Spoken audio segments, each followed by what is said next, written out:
Jeg har valgt cedertræ til det her byggeri med samme argument som til andre byggerier. Det er, at her får du nogle helt unikke facader, også over tid. Jeg synes, det at arbejde med træhus er lidt ligesom en historie, der fortælles. Altså, man har et udgangspunkt, som er cedertræet, når det bliver monteret, og så kommer man egentlig, nu længere historien fortælles, eller livet leves, så patinerer træet og giver den her fuldstændig fantastiske overflade. Så for mig så er cedertræ noget med nogle meget rolige facader uden nogen knaster, og så er det lang levetid, som betyder noget. Og så synes jeg bare, at det er noget, der matcher ekstremt godt i naturen. Uanset om du arbejder med Vesterhavet, eller du arbejder i bymiljø, så er der et eller andet, det giver. I min optik, og med den viden, jeg har, så skal cedertræ ikke behandles. Det svarer egentlig til at blive ved med at polere på messing, fordi man synes, det skal stå blank. Altså, det skal have lov at patinere.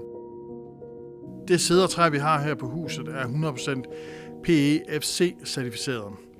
Udover det, så er der jo det med cedertræ, at det har en dokumenteret holdbarhed på 50 år, når det står ubehandlet.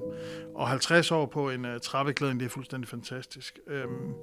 Og så skal man jo stadig huske på, at det betyder jo ikke, at træet på nogen måde er nedbrudt efter 50 år. Det er der, man bare har dokumenteret, at det har en dokumenteret levetid på.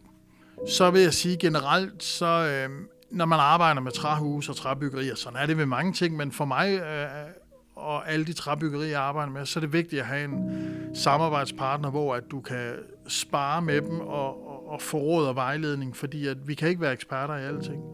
Og derfor er det vigtigt, at når jeg ringer eller skriver til Frøslev, så har jeg behov for at få en hurtig svar tilbage, men også en ærlig svar på, hvad vil være det rigtige at gøre her. Og der synes jeg, de altid er klar på at yde en helt speciel service der. Men udover det, så synes jeg også, at hvis jeg har en idé eller en tanke om noget, så bliver den greven hver gang.